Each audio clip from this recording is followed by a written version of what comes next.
నమస్కారం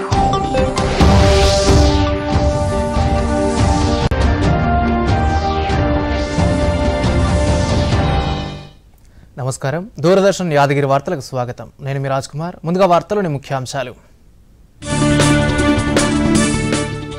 ఇండోర్లో ప్రవాసీ భారతీయ దివస్ సదస్సును ప్రారంభించిన కేంద్ర మంత్రి అనురాగ్ ఠాకూర్ భారత్లో కొత్త ఆవిష్కరణలతో పాటు పెట్టుబడులకు ముందుకు రావాలని ప్రవాస భారతీయ యువతకు పిలుపు భారత్తో వాణిజ్య బంధం మరింత బలపడాలని ఆకాంక్షించిన మలేషియా కేంద్ర మంత్రి జయశంకర్ సమక్షంలో నైపుణ్య కార్మికుల నియామకంపై ఒప్పందం జోషిమఠ్లో భూమి కుంగిపోవడంపై ప్రధాని ఉన్నత స్థాయి సమీక్ష ఉత్తరాఖండ్ సీఎంతో ఫోన్లో మాట్లాడిన మోదీ అవసరమైన సాయానికి సిద్ధంగా ఉన్నామని హామీ 426 కోట్ల రైతు బంధు నిధుల విడుదల వ్యవసాయాన్ని లాభసాటిగా మార్చాలన్నదే సీఎం కేసీఆర్ లక్ష్యమన్న మంత్రి నిరంజన్ రెడ్డి పాలమూరు యూనివర్సిటీలో అంతర్జాతీయ ఫిజికల్ ఎడ్యుకేషన్ సదస్సు ప్రారంభం ఫిజికల్ ఎడ్యుకేషన్ పై విద్యార్థుల్లో మరింత అవగాహన పెంచాలన్న మంత్రి శ్రీనివాస్ గౌడ్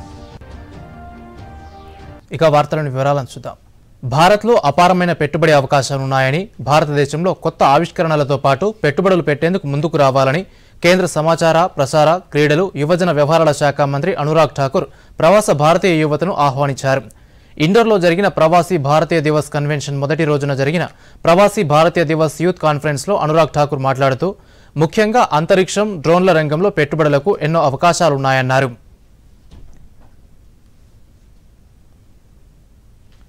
కాగా మధ్యప్రదేశ్లోని ఇండోర్లో 3 రోజుల ప్రవాసీ భారతీయ దివస్ సదస్సు ప్రారంభమైంది ప్రధాని నరేంద్ర మోదీ లాంఛనంగా సదస్సును ప్రారంభించనున్నారు Envision our hopes for India at Amrit Kaal, that is India at 100. In recent years, a range of policies have been launched by the Government of India to harness the energy and ideas of our diaspora Indians and connect them to India's youth. And with India's own youthful demographic success story, these initiatives include the Know India program to expose diaspora Indian youth to various aspects of contemporary India and its vibrant art, heritage and culture. The scholarship program Gyan, which is global initiative of academic network, the Vajra faculty scheme which aims to bring a strong international connect to the R&D ecosystems to India, the mission Shodh Ganga, global alliance for new generation acceleration scholarship program for diaspora children, and Indian technical and economic cooperation. Our efforts to link up and facilitate ties between the Indian startups and young diaspora innovators and investors based in their countries of domicile are also generating cross-pollination of ideas.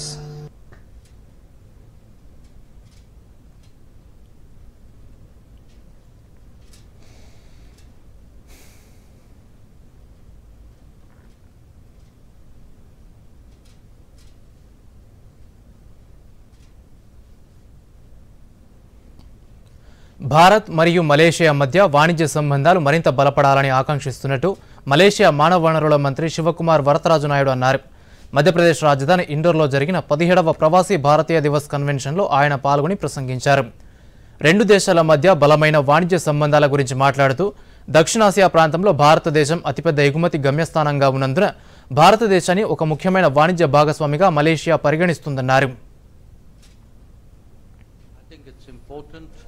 that today the community remains a very strong bridge between India and Malaysia. Historically, we've always had very good relations, very close, cordial relations. We work together in the ASEAN, but also bilaterally. We have today a trade of more than $20 billion. We believe that it's a trade that can definitely grow in the years to come. In the last few years, we've also seen a lot of changes. ఈ కార్యక్రమంలో పాల్గొన్న విదేశాంగ శాఖ మంత్రి జయశంకర్ మాట్లాడుతూ Malaysia Bharat ద్వైపాక్షిక సంబంధాలకు ఈ ఏడాదితో 66 ఏళ్లు పూర్తవుతాయన్నారు దాదాపు 6.5 దశాబ్దాల పాటు ఇరు దేశాల మధ్య ద్వైపాక్షిక సంబంధాలు బలంగా స్థిరంగా ఉండడానికి వాణిజ్య సహకారంతో పాటు సామాజిక సాంస్కృతిక విషయాలు కూడా తోడవుతాయన్నారు the COVID treatment and handling in India. We appreciate that very, very warmly. On our part, we also tried to be as helpful as we could, especially to the countries where there was Indian origin community. There were a particular focus of whatever we could do. ఇండోర్లో ప్రారంభమైన ప్రవాసీ భారతీయ దివస్ కన్వెన్షన్లో కేంద్ర సమాచార ప్రసార మంత్రిత్వ శాఖ ప్రచురణల విభాగం ప్రత్యేక stalls ఏర్పాటు చేసింది. త్వరలో జరగనున్న G20 సదస్సు మొదలుకొని ఇండియాలో సమస్త సమాచారం అందుబాటులో ఉండేలా బుక్ స్టాల్స్ వంటివి ఏర్పాటు చేసింది. అంతేకాకుండా ప్రచురణల విభాగం ఏర్పాటు చేసిన డిజిటల్ పుస్తకాల స్టాల్ కూడా ఆహుతులను ఎంతగానో ఆకట్టుకుంది. ప్రధానమంత్రి విజన్ను వివరిస్తూ మరో స్టాల్ను కూడా ప్రచురణల విభాగం ఇక్కడ ఏర్పాటు చేసింది. ఇక దేశ స్వాతంత్ర సమరం గురించి చాటి చెప్పిన స్వరాజ్ సీరియల్ స్టాల్ను కూడా ఈ కన్వెన్షన్లో ఏర్పాటు చేశారు. ఈ స్టాల్స్ను తిలకించేందుకు వచ్చిన విద్యార్థులు కూడా ప్రచురణ విభాగం అందుబాటులో ఉంచిన ఈ సమాచారం భారతీయత గొప్పదనాన్ని చాటి చెప్పేలా ఉందని కొనియాడారు. कैसे ये हम आपको बताते हैं. सबसे पहले आपको बताते हैं प्रकाशन विभाग की कुछ महत्वपूर्ण किताबें, वो महत्वपूर्ण किताबें जो पढ़ने वाले बच्चे, जो यूपीएससी की तैयारी करने वाले बच्चों के लिए होती है. प्रकाशन विभाग की वो किताबें हैं, पैम्फलेट्स है. G20 की अध्यक्षता भारत कर रहा है. बहुत महत्वपूर्ण हो जाता है ये प्रवासी भारतीय सम्मेलन, वो भी तब जब G20 की अध्यक्षता भारत करता हुआ आ रहा है. और एक सबसे महत्वपूर्ण, सबसे आकर्षण का केंद्र जो इस वक्त यहाँ पर इस एग्जीबिशन में है, वो है ये डिजिटल किताब.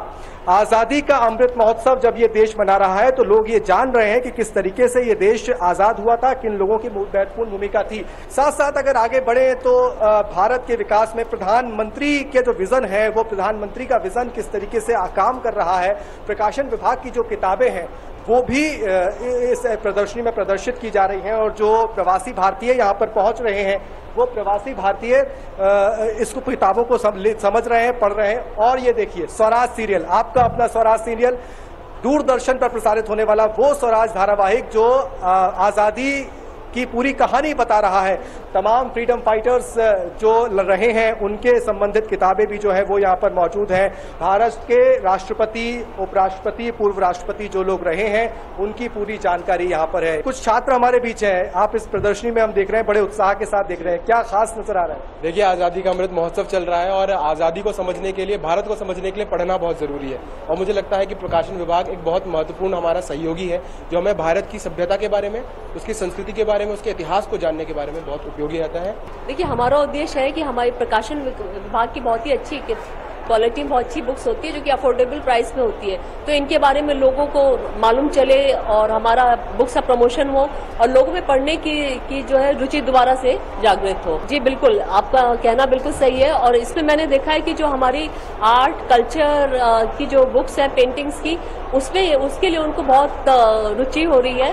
और कई प्रवासी भारतीयों को ये जान के बहुत अच्छा लग रहा है कि जो योजना कुरुक्षेत्र बाल भारती जो वो पढ़ते आए हैं, जो वो इंडिया में पढ़ी थी, वो अभी भी निकल रही, तो उनको बहुत, ये उनके लिए भी बहुत खुशी की बात है. जो छात्र यहाँ पहुँच रहे हैं, खासकर वो प्रवासी छात्र जो दूसरे देशों में रह रहे हैं, उनको हमारे भारत के बारे में जानने का अवसर मिल रहा है, मौका मिल रहा है. భారతీయ రైల్వేకు ప్రత్యేక ఆకర్షణగా మారిన వందే భారత్ రైలు సికింద్రాబాద్ విజయవాడ మధ్య పరుగులు పెట్టనుంది. ఈ మేరకు వందే భారత్ రైలును ప్రారంభించేందుకు ఈ నెల 19న ప్రధానమంత్రి నరేంద్ర మోదీ హైదరాబాద్ నగరానికి రానున్నారు. దీంతో పాటు మరికొన్ని రైల్వే ప్రాజెక్టులకు ప్రధాని శంకుస్థాపనలు, ప్రారంభోత్సవాలు నిర్వహించేందుకు వీలుగా రైల్వే శాఖ సన్నాహాలు చేస్తోంది. కాజీపేటలో నిర్మించదలపెట్టిన periodical overhauling wagon workshop ప్రాజెక్టుకు సంబంధించిన టెండర్ పనులను రైల్ వికాస్ నిగమ్ లిమిటెడ్ కొద్ది రోజుల క్రితమే ఖరారు చేసింది. ఆ పనులకు ప్రధాని మోదీ శంకుస్థాపన చేసే అవకాశం ఉంది.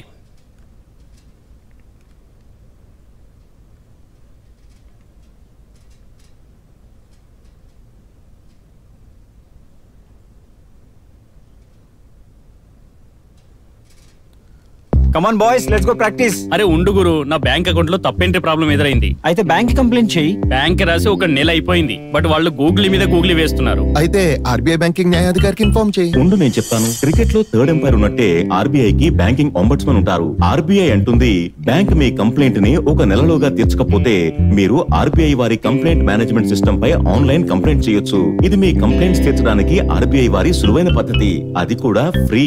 ఆర్బీఐ అంటుంది, విషయాలు తెలుసుకోండి, జాగరూకంగా ఉండండి. వార్తలకు పునఃస్వాగతం. రాష్ట్రంలోని పట్టణాల అభివృద్ధికి నిధులు కేటాయించాలని మంత్రి కేటీఆర్ కేంద్ర ప్రభుత్వానికి విజ్ఞప్తి చేశారు. ఈ మేరకు కేంద్రానికి ఆదివారం ఆయన లేఖ రాశారు. పట్టణాల అభివృద్ధికి బీఆర్ఎస్ ప్రభుత్వం చిత్తశుద్ధితో పనిచేస్తోందని, తమ ప్రయత్నానికి బడ్జెట్లో భారీగా నిధులు కేటాయించాలని కోరారు. హైదరాబాద్, వరంగల్ లాంటి పట్టణాలకు ప్రత్యేక ప్యాకేజీ ఇవ్వాలని విజ్ఞప్తి చేశారు. నిధుల కోసం ప్రతిపాదనలు పంపిన ప్రతిసారి తెలంగాణకు నిరాశ ఎదురవుతోందని పేర్కొన్నారు. వివక్షతోనే ఇప్పటి వరకు అదనంగా ₹1 కూడా రాష్ట్రానికి ఇవ్వలేదన్నారు. కేంద్రం మొండి చేయి చూపిన అన్ని రంగాల్లో రాష్ట్రం అద్భుతమైన ప్రగతి కనబరుస్తోందన్నారు.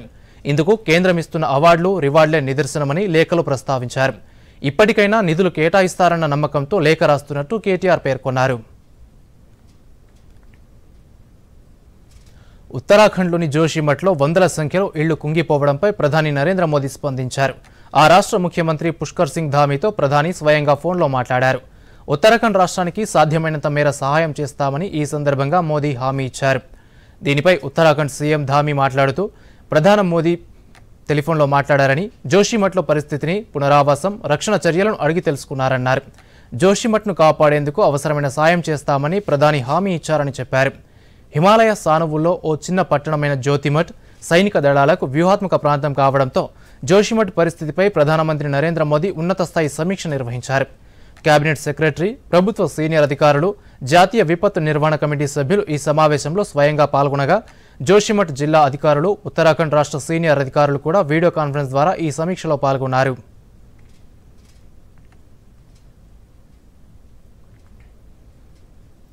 వ్యవసాయాన్ని లాభసాటిగా మార్చాలన్నదే సీఎం కేసీఆర్ ఆకాంక్ష అని మంత్రి నిరంజన్ రెడ్డి అన్నారు.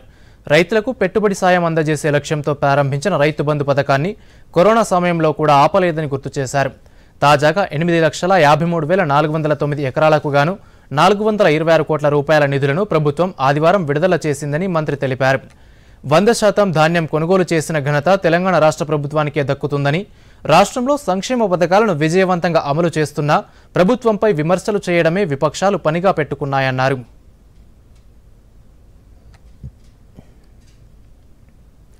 మంచిర్యాల జిల్లాలో 2వ విడత కంటి వెలుగు పథకం అమలు తీరుతెన్నులపై మంత్రి ఇంద్రకరణ్ రెడ్డి సమీక్షా సమావేశం నిర్వహించారు.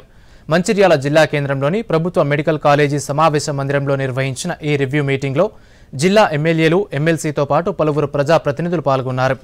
ఈ సందర్భంగా మంత్రి ఇంద్రకరణ్ రెడ్డి మాట్లాడుతూ ఈ నెల 18 నుంచి ప్రారంభమయ్యే ఈ కార్యక్రమంపై ప్రజాప్రతినిధులు, వైద్య శాఖ సిబ్బంది గ్రామాల్లో విస్తృతంగా ప్రచారం నిర్వహించి ప్రజల్లో అవగాహన కల్పించాలన్నారు.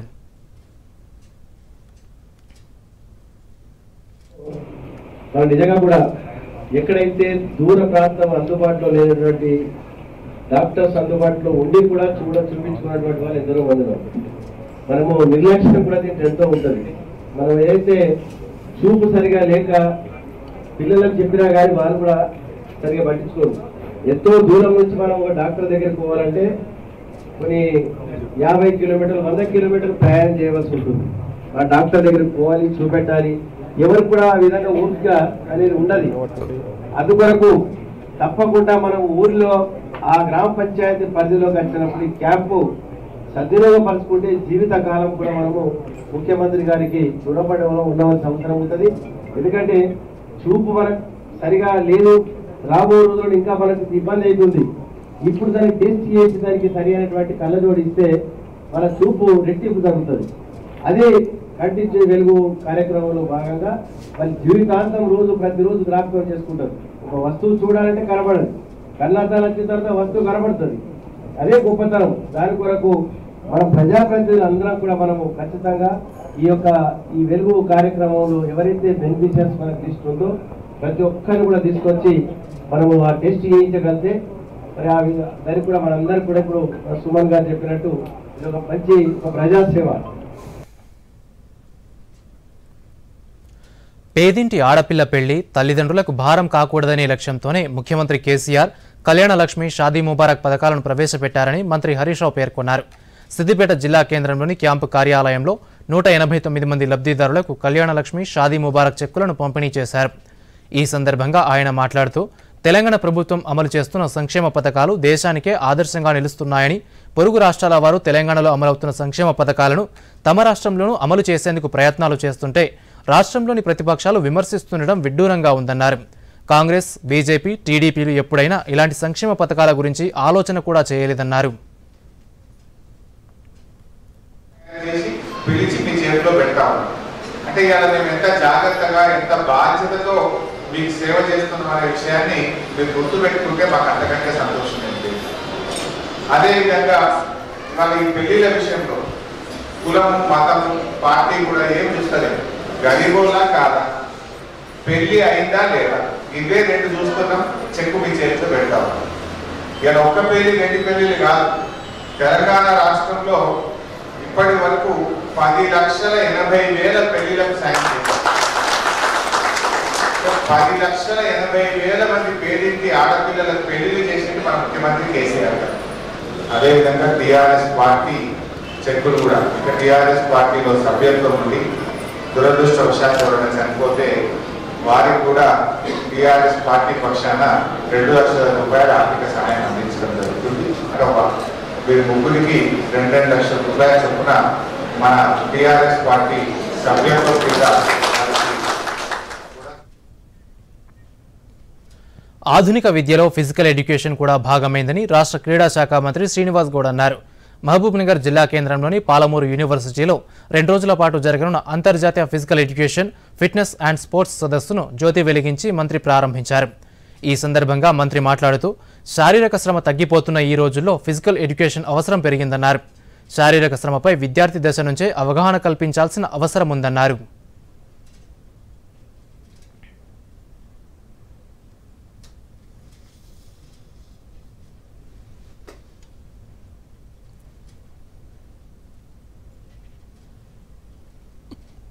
సేపు కూర్చొని నిలబడి కూర్చోండి, ధ్యానం మెంటలీగా ఫిజికల్గా ఆటోమేటిక్గా ఆ ఎక్సర్సైజ్ అనేది ఉండేది. ఈరోజు ఏమైపోయినాయంటే ప్లాస్టిక్ ముగ్గులు వచ్చేసినాయి, స్టవ్ వచ్చేసింది, డైరెక్ట్ పసుపు వచ్చేసింది, మిరపకాయలు దంచేది మిరపకాయ లేదు, గ్రైండర్ అనే నిమిషం అన్నీ అయిపోయాయి. మనిషికి జీవన విధానంలో పోయింది. మగవాళ్ళకు కూడా, మగవాళ్ళు ఉదయం లేవగానే ఎన్నో పనులు చేసేవారు. దూరం పోయేది, నడిచేది, చేతుల దగ్గరకు పోయేది, నీళ్ళు వాడబెట్టేది, అట్లా అట్లా లేదు. ఇప్పుడు ఈ యాంత్రిక విధానంలో ఏమైపోయినాయంటే అవన్నీ తగ్గింది. ఆ రోజుల్లో కబడ్డీ ఆడేది, అంటే కబడ్డీ ఆడేది, ఆడవాళ్ళు తొక్కిడి బిల్ల ఆడేది, అట్లా రకరకాలుగా గేమ్లు అనేటివి భగవంతుడు సంస్కృతిలో భాగంగా కొన్ని పనులు మనకు ఎక్సర్సైజులు ఫిజికల్ ఎడ్యుకేషన్ మాదిరి ఇచ్చింది. ఆలోచన మెంటల్గా ముగ్గేసేటప్పుడు, రథం ముగ్గేసేటప్పుడు ఒక్క చుక్క అటు లేదనుకో రథం కింద మీద అయింది కనుక దాన్ని మొత్తం ఆలోచన చేయాలి. అట్లా ఎన్నో రకాలుగా చేసేది. యోగా ఊరేది కదా గుట్టంతో వరి అంటే శ్వాసతో. తెలంగాణ ఉద్యమ సమయంలో ప్రతి అడుగులో జర్నలిస్టులు సీఎం కేసీఆర్తో నడిచారని, జర్నలిస్టుల సంక్షేమం కోసం కేసీఆర్ అనేక కార్యక్రమాలు అమలు చేశారని ఎమ్మెల్సీ కల్వకుంట్ల కవిత అన్నారు. పటాన్చేరులోని జీఎంఆర్ కన్వెన్షన్ సెంటర్లో జరిగిన టీయూడబ్ల్యూజే రాష్ట్ర ద్వితీయ మహాసభలు, ఇండియన్ జర్నలిస్ట్ యూనియన్ 10వ ప్లీనరీలో ఎమ్మెల్సీ కల్వకుంట్ల కవిత పాల్గొన్నారు. ఈ సందర్భంగా ఆమె మాట్లాడుతూ మీడియా సంస్థల విశ్వసనీయతతో పాటు ప్రసారం చేస్తున్న వ్యక్తులకు సైతం నిబద్ధత ఉన్నప్పుడే ప్రసారం చేసే వార్తలపై విశ్వాసం కలుగుతుందన్నారు. మనకు జర్నలిస్టుల వెల్ఫేరే నాకు ముఖ్యం, జర్నలిస్టుల గౌరవం ఉండాలి అనేటటువంటి ఒక ఆలోచనతోని అనేకమైన కార్యక్రమాలు చేసుకున్నాం. దీనికి ప్రాతిపదిక ఏంటంటే ఒక జర్నలిస్ట్ మిత్రుడు ఇంట్లోకెళ్ళి బయటికి పోయిందంటే ఆ రోజు వార్తలు తేవడానికి తింటాడో తినడో ఎక్కడుంటాడో అర్థం కానటువంటి పరిస్థితి. బండి మీద తిరగాలే, ఎండ ఉంటుంది, వానుంటుంది, భయంకరమైనటువంటి పరిస్థితి ఉంటుంది. టౌన్లలో మండల కేంద్రాలలో తిరిగే మిత్రులకైతే తినడానికి మంచి ప్లేసెస్ కూడా ఎక్కడ ఉండనటువంటి పరిస్థితి. చాలా మంది జర్నలిస్ట్ మిత్రులు చెప్పుకుంటారు మాతోని, అక్క జర్నలిజం ఏమో కానీ అసిడిటీ వచ్చింది, షుగర్ వచ్చింది, బీపీ వచ్చింది, పోనీ ఇవన్నీ వచ్చినాయిలే, ఏదో ఒక రకంగా ఇబ్బంది పడదాం, వార్తలు తెద్దామంటే ఉద్యోగ భద్రత అనేటటువంటిది కరువైనటువంటి పరిస్థితి ఇవాళ మీడియాలో వచ్చిందని చెప్పి అందరూ కూడా బాధపడతా ఉన్నారు. చాలా పెద్ద ఛాలెంజ్ మన జర్నలిస్ట్ మిత్రులందరికీ వచ్చింది. ఒక డిజిటల్ వేవ్ ఒకటి పెద్ద ఎత్తున వచ్చింది. ఇంట్లో కూర్చున్న ప్రతి ఒక్కరు కూడా ఏదో కెమెరా పెట్టుకొని మాట్లాడేసి వాళ్ళు కూడా జర్నలిస్టులు అయిపోయినటువంటి పరిస్థితి మనకు కనపడతా ఉన్నది. అంటే ఇవాళ నేను ఇంతమంది జర్నలిస్ట్ మిత్రులు ఉన్నారు కాబట్టి మిమ్మల్ని కొంత ఆలోచన చేయవలసిందిగా నేను కోరుతా ఉన్నాను. ఒక క్రెడిబిలిటీ, ఒక విశ్వసనీయత ఒక వార్తకు ఎప్పుడు వస్తుందంటే ఆ సంస్థకుండే విశ్వసనీయత ఆ వ్యక్తికి వస్తుంది. ఆ వ్యక్తి ప్రజెంట్ చేసేటటువంటి అంశంలో నీతి నిజాయితీ ప్రజెంట్ చేస్తున్నటువంటి వ్యక్తికి నిబద్ధత ఉంటే వార్త మీద విశ్వాసం వస్తుంది. ఇవాళ సమాజంలో వార్తల మీద విశ్వాసం కోల్పోయేటటువంటి పరిస్థితి వచ్చిందని చెప్పుకోవాల్సినటువంటి పరిస్థితి.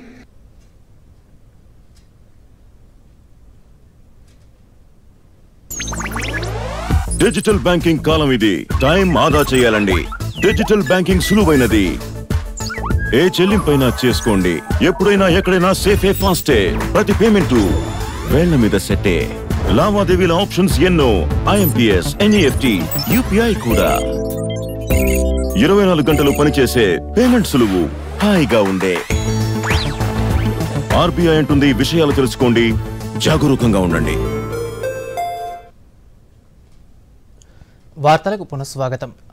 ఆదిలాబాద్ జిల్లా ఏజెన్సీ ప్రాంతాల్లోని గిరిజనులు ఇప్ప పువ్వుతో తయారు చేసే వంటకాలు, ఇతర సహజ సిద్ధ పదార్థాలతో తయారు చేసే తినుబండారాలు ఎంతో రుచికరంగా ఉండడమే కాకుండా పోషకాహార లోపాన్ని నివారించడంలో కూడా కీలక పాత్ర పోషిస్తున్నాయి. జాతీయ పోషకాహార సంస్థ గుర్తింపు పొందిన ఆదివాసీల వంటకాలపై దూరదర్శన్ యాదగిరి ప్రత్యేక కథనం. ఆదిలాబాద్ జిల్లా అనగానే గుర్తుకు వచ్చేవి అడవులు. ఆ అడవులతో మమేకమై జీవనం సాగించే ఆదివాసీ గిరిజనులు. ఇక్కడి ఆదివాసీ గిరిజనుల ఆచార వ్యవహారాలు, సంస్కృతి సంప్రదాయాలే కాకుండా వారి ఆహారపు అలవాట్లు కూడా భిన్నంగా ఉంటాయి. అడవుల్లో దొరికే సహజ సిద్ధమైన పదార్థాలతో చేసే ఆ వంటకాలు నోరూరించేలా రుచిగా ఉండటమే కాకుండా మంచి పోషక విలువలు కలిగి ఉంటాయి. అందులో ప్రత్యేకంగా చెప్పుకోవాల్సింది ఇప్పపువ్వు వంటకాల గురించి. ఏ పండుగ వచ్చినా, వేడుక చేసుకున్నా అందులో ఇప్పపువ్వు లడ్డూలు, ఇప్పపువ్వు గారెలు తప్పకుండా ఉండాల్సిందే. వీటితో పాటు కుడుము, అంబలి, పెసర, బబ్బెరపప్పు గారెలు కూడా ఎంతో రుచిగా ఉంటాయి. ఇక్కడి గ్రామాలకు వచ్చే అధికారులకు, అతిథులకు ఈ వంటకాలతోనే విందు ఇస్తారు ఇక్కడి గిరిజనులు. మేము ఇత్నాలు చేస్తాము. అయితే భీమ్ దేవునికి ఇవే గారెలు చేస్తాము, వేరే గారెలు చేసుకోము. ఇప్పపు గారెలు భీమ్ దేవునికి మనం ఇత్నాలు పెడతాము. ఆ టైంలో మేము ఇవి కాల్చుకొని భీమ్ దేవునికి ఇదే ముఖ్యం మాకు. భీమ్ దేవునికి వేరే లేదు, ఇక వేరే గారెలు. ఎన్నో రకాల వ్యాధులను నయం చేసే ఔషధ గుణాలను కలిగి ఉన్న ఈ ఇప్ప పువ్వుతో లడ్డూలు, గారెలు మాత్రమే కాకుండా నూనెలో వేయించి తీపి, కారం ఇప్ప పువ్వు కూడా తినడానికి సిద్ధం చేస్తారు. ఈ ఇప్ప పువ్వుతో చేసే అంబలి కూడా ఎంతో రుచిగా ఉంటుంది. శరీరానికి అవసరమైన ప్రోటీన్లు, ఐరన్ వంటివి ఇప్ప పువ్వులో పుష్కలంగా ఉండటంతో ఐరన్ లోపాన్ని నివారించే ఆహారంగా గుర్తించింది జాతీయ పోషకాహార సంస్థ. దివ్య మేడం ఏం చేసిందంటే ఒక స్పెషల్ ఆఫీసరు రాకేష్ రెడ్డిని పంపించింది ఇంటికి. ఒక సంఘం చేయండి అమ్మా, మీరు సంఘం చేస్తే బాగుంటుంది అంటే ఫస్ట్ 11 మందిని చేయండి అన్నారు. 11 మంది సరిపోరమ్మా, 21 మంది సంఘం చేయండి అన్నారు. 21 మంది సంఘం చేసి యవతిమాలకు పోయినాము. 21 మంది యవతిమాలకు పోయి ట్రైనింగ్ నేర్చుకొని వచ్చి ఒక ఇప్ప పువ్వు లడ్డు చేస్తామని ముందుకు వచ్చినాము. 21 మంది. రక్త తక్కువ ఉన్న వాళ్ళకు రక్తం క్యూర్ అవుతుంది. కాళ్ళ మొక్కల నొప్పులు ఉన్న వాళ్ళకు, తిన్న వాళ్ళకు కూడా మొక్కల నొప్పులు కాలిషన్ వస్తుంది. దీంతో పొట్టిషన్ మంచిగా ఉంది, మీరు చెయ్యాలే కదా అంటే ముందు తిన్నాము సార్, కానీ మేము లడ్డు చేయాలంటే మాకు కూడా గుర్తులేదు. ఆదివాసీ గిరిజనులు ఇప్ప పువ్వు, పెసర్లు, బొబ్బెర్లతో చేసే వంటకాలు ఎంతో రుచిగా ఉంటాయని ఇటీవల కోలాం గిరిజన గ్రామమైన సిరికొండ తాండాకు వెళ్లిన తమకు ఆదివాసీలు ఇచ్చిన విందు ఎంతో అద్భుతంగా అనిపించిందన్నారు. పోషకాహార లోపాన్ని నివారించేందుకు గిరిజనులు చేసే వంటకాలు ఎంతగానో ఉపయోగపడతాయన్నారు. అంటే న్యూట్రిషన్ వాల్యూ అంటే చాలా హై, చాలా టేస్టీ కూడా ఉన్నాయి.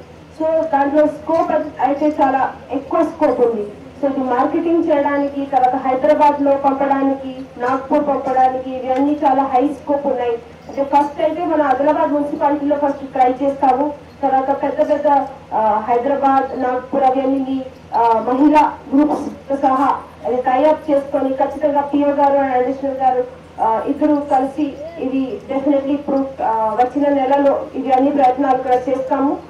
ప్రస్తుతానికి ఇప్పు లడ్డు, మహువా లడ్డు మన ఆల్మోస్ట్ 200-300 అంగన్వాడీ సెంటర్స్ లో ఆల్రెడీ ఇస్తున్నాము. పిఓ గారు చెప్పినట్టు ఇది లాస్ట్ ఇయర్, అది గత సంవత్సరం అక్టోబర్ నుంచి ఇది ప్రారంభం చేశాము. ఇప్పుడు గత 6 నెలల్లో ఈ మహువా లడ్డు వల్ల అందరికి రక్తహీనత కూడా తగ్గింది. అది చాలా మంచి విషయం. అది చూసేసి ఒక కంపెనీ, పవర్ గ్రిడ్ కంపెనీ కూడా ఆల్మోస్ట్ ఇంకా 200-300 సెంటర్స్ లో కూడా మహువా లడ్డు ఇచ్చారు. Bureau report, Doordarshan news. ప్రధానమంత్రి ఆలోచనతో రూపుదిద్దుకున్న పరీక్షా పే చర్చా కార్యక్రమం విద్యార్థుల్లో ఎంతో మార్పును తీసుకొస్తోంది. స్వయంగా దేశ ప్రధాని ఈ కార్యక్రమంలో పాల్గొని విద్యార్థుల సందేహాలను నివృత్తి చేస్తూ వారిలో ఆత్మవిశ్వాసం నింపేందుకు చేస్తున్న ప్రయత్నం సత్ఫలితాలిస్తోంది. ఈ కార్యక్రమంలో పాల్గొనడం తమలో ఎంతో ఆత్మవిశ్వాసాన్ని నింపిందని చెబుతున్నారు విద్యార్థులు. దీనికి సంబంధించి మరిన్ని వివరాలు చూద్దాం. దేశ ప్రధానమంత్రి నరేంద్ర మోదీ ఆలోచనతో రూపుదిద్దుకున్న పరీక్షా పే చర్చా కార్యక్రమం విద్యార్థుల జీవితాల్లో సమూల మార్పులు తీసుకొస్తోంది. ఈ కార్యక్రమంలో పాల్గొన్న వారు రకరకాల మాధ్యమాల ద్వారా ఈ కార్యక్రమాన్ని వీక్షించిన వారికి దేశ ప్రధాని మాటలు ఎంతో స్ఫూర్తిగా నిలుస్తున్నాయి. పరీక్షలంటేనే భయపడే చాలా మంది విద్యార్థులకు పరీక్షలను ఉత్సాహంగా రాయడమే కాకుండా తమ భవిష్యత్ లక్ష్యాలను ఎంచుకుని విజయవంతంగా ముందుకు సాగేలా ప్రేరణనిస్తోంది. 2020లో నిర్వహించిన పరీక్షా పే చర్చా కార్యక్రమంలో పాల్గొన్న కరీంనగర్ విద్యార్థి కొలిపాక గణేష్ మాట్లాడుతూ ఈ కార్యక్రమంలో పాల్గొనడం తన జీవితంలో ఎంతో మార్పు తీసుకొచ్చిందని చెబుతున్నాడు. 2020లో ఈ కార్యక్రమంలో పాల్గొనేందుకు జిల్లా నుంచి తనకు మాత్రమే అవకాశం దక్కిందని, ఆ రోజు ప్రధానమంత్రి మాట్లాడిన మాటలు, చేసిన సూచనలు తనలో ఎంతో ఆత్మవిశ్వాసాన్ని పెంచాయంటున్నాడు. It was very good program. It had an interactive session with Prime Minister Narendra Modi sir. Sir has given many tips to face the exams without any stress. That was very helpful for me. I attended my all board exams and all the other competitive exams without any fear. And sir said one thing, we have to take exams as a festival. That is very interactive and it was a very new concept. It is a very good thing that Prime Minister of a country is interacting with the students of that country. It is a very good program. I believe that it should be continued in future generations also. It is a very interactive and blissful for all of the students and for me also. I got the chance to visit the Delhi for the first time. It is a very big thing. I got an inspiration to study in New Delhi. Now I am pursuing my law career in New Delhi. Ganesh తల్లిదండ్రులు కూడా పరీక్షా pay చర్చ కార్యక్రమంపై ప్రశంసలు కురిపిస్తున్నారు. ఈ కార్యక్రమంలో పాల్గొన్న తర్వాత తమ బిడ్డలో ఎంతో మార్పు వచ్చిందని, ఉన్నత లక్ష్యాలను నిర్దేశించుకుంటూ ముందుకు సాగడం తమకు ఎంతో సంతోషంగా ఉందని చెబుతున్నారు. ప్రధాని నరేంద్ర మోడీ గారితో ఇంటరాక్షన్ జరిగిన తర్వాత, అక్కడ వాళ్ళందరితో ఇంటరాక్షన్ అయిపోయిన తర్వాత వాడిలో చాలా మార్పు వచ్చింది. And he want to become a judge, high court judge. And he change total his targets. అతను లా సెట్ రాసి ఇప్పుడు లా చేస్తున్నాడు. 5 years కోర్సు నోయిడాలో చేస్తున్నాడు. ప్రధాని నరేంద్ర మోడీ గారు చేసే ఈ పరీక్షా పే చర్చా ప్రోగ్రాం ద్వారా చాలామంది విద్యార్థులు దీన్ని చూడడం ద్వారా డైరెక్ట్గా వాళ్ళు కూడా పార్టిసిపేట్ చేయాలి, మేము కూడా నరేంద్ర మోడీ గారితో పార్టిసిపేట్ చేయాలి, ఛాన్స్ ఎలా వస్తుందా అని ఎదురు చూస్తున్నారు. పరీక్షా పే చర్చా కార్యక్రమంలో పాల్గొన్న తమ విద్యార్థి గణేష్ అనుభవాలు మరెంతో మంది విద్యార్థులకు ప్రేరణగా నిలుస్తున్నాయని చెబుతున్నారు కేంద్రీయ విద్యాలయ ఉపాధ్యాయులు.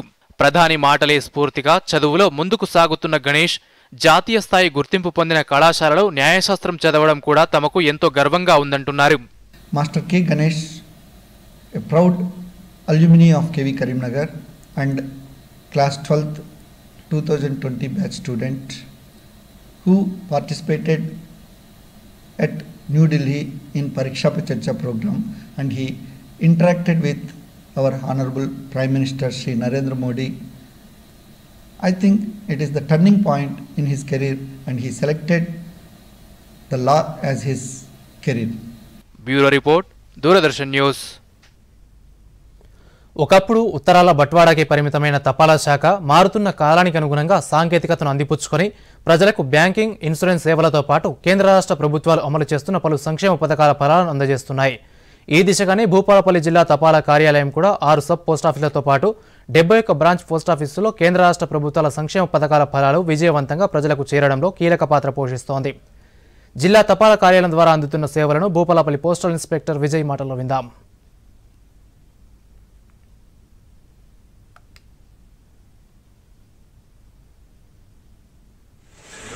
మనకు జయశంకర్ భూపాలపల్లి జిల్లా కింద మొత్తం తపాలా ఆఫీసులు 6 సబ్ పోస్ట్ ఆఫీసులు, వాటి కింద 71 బ్రాంచ్ పోస్ట్ ఆఫీసులు అనేది ఉన్నాయి. తపాలా శాఖ ద్వారా గ్రామీణ ప్రాంత ప్రజలకు మెరుగైన సేవలు అందించడానికి ప్రస్తుతం మారుతున్న సాంకేతికతను అందిపుచ్చుకొని ప్రజలకు అందుబాటులో తపాలా శాఖ ద్వారా తపాలా జీవిత బీమా, గ్రామీణ తపాలా జీవిత బీమా, అలాగే savings schemes and IPPB India post payments bank ద్వారా సర్వీసులు అందించడం జరుగుతుంది. అందులో భాగంగా మనకు గ్రామీణ తపాలా జీవిత బీమా ఏంటంటే గ్రామీణ ప్రాంతాల్లో నివసిస్తున్న ప్రజలకు వాళ్ళ జీవితాన్ని బీమా చేసుకోవడానికి మనము తక్కువ ప్రీమియంతో ఎక్కువ బోనస్ అందివ్వడం జరుగుతుంది. ఈ అవకాశాన్ని ప్రజలు పోస్ట్ ఆఫీస్లో ఇన్స్టేట్ చేసుకోవడం ద్వారా, ఎందుకంటే మనకు కేంద్ర ప్రభుత్వం యొక్క 100% భద్రత మరియు కేంద్ర ప్రభుత్వ సంస్థ కాబట్టి వాళ్ళకు ఎటువంటి ఇబ్బంది లేకుండా వాళ్ళకు సర్వీసెస్ ఇవ్వడం జరుగుతుంది. ఉత్తరాదిని చలి గజగజ వణికిస్తోంది. రోజురోజుకు ఉష్ణోగ్రతలు పడిపోతున్నాయి. ఇదే పరిస్థితులు మరో 2 రోజుల పాటు కొనసాగుతాయని, ఆ తర్వాత తగ్గుముఖం పట్టే అవకాశం ఉందని భారత వాతావరణ శాఖ వెల్లడించింది. భారత్లోని ఉత్తర వాయువ్య ప్రాంతాల్లో చలిగాలుల ప్రభావం ఎక్కువగా ఉంటుందని తెలిపింది.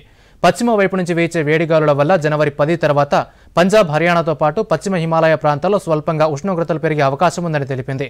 మరోవైపు ఆది సోమవారాల్లో ఢిల్లీ, పంజాబ్, చండీగఢ్, ఉత్తరప్రదేశ్ రాష్ట్రాల్లో పగటి ఉష్ణోగ్రతలు మరింత పడిపోయే అవకాశం ఉందని హెచ్చరించింది. ప్రజలు తగిన జాగ్రత్తలు తీసుకోవాలని సూచించింది. సోమవారం తర్వాత బీహార్, జార్ఖండ్, ఉత్తరప్రదేశ్, విదర్భ, ఛత్తీస్గఢ్, పశ్చిమ మధ్యప్రదేశ్, తెలంగాణ తదితర ప్రాంతాల్లో ఉష్ణోగ్రతలు క్రమంగా పెరిగే అవకాశం ఉందని ఐఎండీ వెల్లడించింది. ఇక వార్తలు ముగించే ముందు ముఖ్యాంశాలు మరోసారి. దూరదర్శన్ యాదగిరి వార్తలను ఇప్పుడు సోషల్ మీడియాలో కూడా చూడవచ్చు. యూట్యూబ్ అయితే డీడీ న్యూస్ తెలంగాణ, ట్విట్టర్ వేదిక అయితే DD news Telangana @DD Yadagiri news, మరి ఫేస్బుక్లో అయితే డీడీ న్యూస్ తెలంగాణలో చూసి సబ్స్క్రైబ్ చేసి లైక్ చేయండి, షేర్ చేయండి. ఇండోర్లో ప్రవాసీ భారతీయ దివస్ సదస్సును ప్రారంభించిన కేంద్ర మంత్రి అనురాగ్ ఠాకూర్ భారత్లో కొత్త ఆవిష్కరణలతో పాటు పెట్టుబడులకు ముందుకు రావాలని ప్రవాస భారతీయ యువతకు పిలుపు. భారత్తో వాణిజ్య బంధం మరింత బలపడాలని ఆకాంక్షించిన మలేషియా కేంద్ర మంత్రి జయశంకర్ సమక్షంలో నైపుణ్య కార్మికుల నియామకంపై ఒప్పందం. జోషిమఠ్లో భూమి కుంగిపోవడంపై ప్రధాని ఉన్నత స్థాయి సమీక్ష. ఉత్తరాఖండ్ సీఎంతో ఫోన్లో మాట్లాడిన మోదీ అవసరమైన సాయానికి సిద్ధంగా ఉన్నామని హామీ. 426 కోట్ల రైతు బంధు నిధుల విడుదల. వ్యవసాయాన్ని లాభసాటిగా మార్చాలన్నదే సీఎం కేసీఆర్ లక్ష్యమన్న మంత్రి నిరంజన్ రెడ్డి. పాలమూరు యూనివర్సిటీలో అంతర్జాతీయ ఫిజికల్ ఎడ్యుకేషన్ సదస్సు ప్రారంభం. ఫిజికల్ ఎడ్యుకేషన్పై విద్యార్థుల్లో మరింత అవగాహన పెంచాలన్న మంత్రి శ్రీనివాస్ గౌడ్.